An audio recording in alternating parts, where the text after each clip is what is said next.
والعاقبة للمتقين، والصلاة والسلام على سيد الأنبياء والمرسلين وعلى آله وأصحابه أجمعين. أما بعد، فإن أصدق الحديث كتاب الله، وأحسن الهدي هدي محمد صلى الله عليه وسلم، وخير الأمور عوازمها، وشر الأمور محدثاتها، وكل محدثة بدعة، وكل بدعة ضلالة، وكل ضلالة في النار.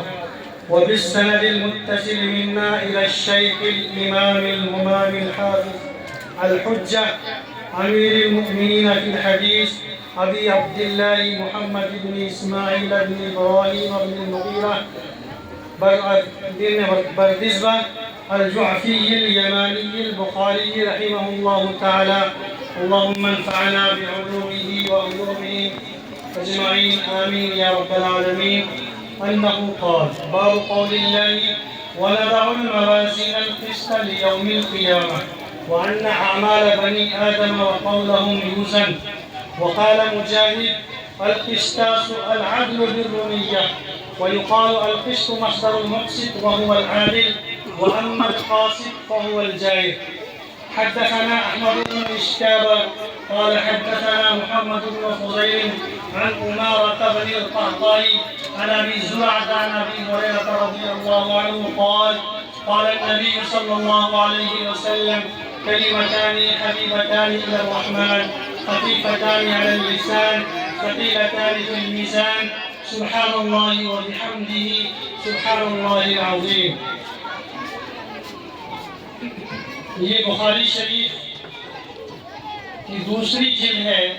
امام بخاری کے تعلق سے آپ نے ہمارے معزز علماء کرام سے سماعت فرمایا. امام بخاری نے بخاری شریف دو جلدوں میں لکھی ہیں. پہلی جلد اور دوسری جلد یہ 30 پاروں پر مشتمل ہے. جیسے قرآن کریم میں 30 پارے ہیں، اسی طرح بخاری شریف کے بھی 30 پارے ہیں. یہ 30واں پارہ ہے اور یہ آخری باب ہے. امام بخاری رحمۃ اللہ علیہ نے بڑی محنت سے بخاری شریف تصنیف فرمائی ہے. امام بخاری رحمۃ اللہ علیہ کا اس امت پر احسان عظیم ہے. چنانچہ قرآن کریم کے بعد متفقہ طور پر علماء نے فیصلہ کیا ہے کہ قرآن کریم کے بعد سب سے صحیح کتاب بخاری شریف ہے. اصح الکتب بعد کتاب اللہ الصحیح البخاری. علماء کرام نے 6 کتابیں صحیح قرار دی ہیں. حدیث کی درجنوں کتابیں علماء کرام نے تصنیف فرمائی ہیں، تعریف فرمائی ہیں. ان میں 6 کتابوں کو صحیح کا لقب دیا ہے، جس کو صحاح ستہ کہا جاتا ہے. اور صحاح ستہ میں سب سے اول درجہ بخاری شریف کو حاصل ہے. بعض لوگوں نے مسلم شریف کو اول درجہ دیا اور ان لوگوں نے کہا اصح الکتب بعد کتاب اللہ صحیح المسلم. لیکن راجح قول یہی ہے کہ سب سے اصح کتاب قرآن کریم کے بعد یہ صحیح البخاری ہے. اور جہاں امام بخاری رحمۃ اللہ علیہ کا اس امت پر احسان عظیم ہے، امام بخاری کی والدہ محترمہ کا بھی احسان عظیم ہے.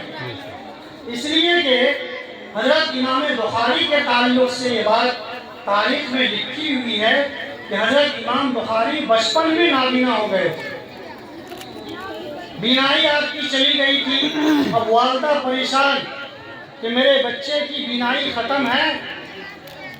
وہ بہت نیک صفت خاتون تھی. اللہ تعالیٰ کے سامنے روتی گریاتی رہی، یہاں تک کہ ایک دن حضرت ابراہیم علیہ السلام کی زیارت ہوئی. حضرت ابراہیم علیہ السلام نے خواب میں فرمایا کہ تیری دعا اللہ تعالیٰ نے قبول فرما لی اور تیرے بیٹے کی بینائی واپس کر دی. جب خواب سے بیدار ہوئی ہیں تو دیکھا کہ میرے بیٹے کی بینائی واپس ہو چکی ہے۔ حضرت امام بخاری کی والدہ محترمہ وہ واقعتاً اللہ کی بہت قریبی تھی۔ ایسی خاتون کی آج ضرورت ہے کہ ایسی خاتون ہو جس سے معاشرے کی صحیح تشکیل ہوتی ہے۔ تو بخاری شریف کی تصنیف میں جہاں امام بخاری کا امت پر احسان عظیم ہے، حضرت امام بخاری کی والدہ کا بھی احسان عظیم ہے۔ یہ بخاری شریف کو امام بخاری نے جیسے محدثین اپنی کتابوں کو، محدثین نے جو جامع کتابیں ہیں حدیث کی، جو کتب جوامع کہلاتی ہیں، اس میں 7 مضامین بیان کیے جاتے ہیں، اور 7 مضامین کی احادیث کو جس کتاب میں جمع کیا جاتا ہے اس کتاب کو جامع کہا جاتا ہے۔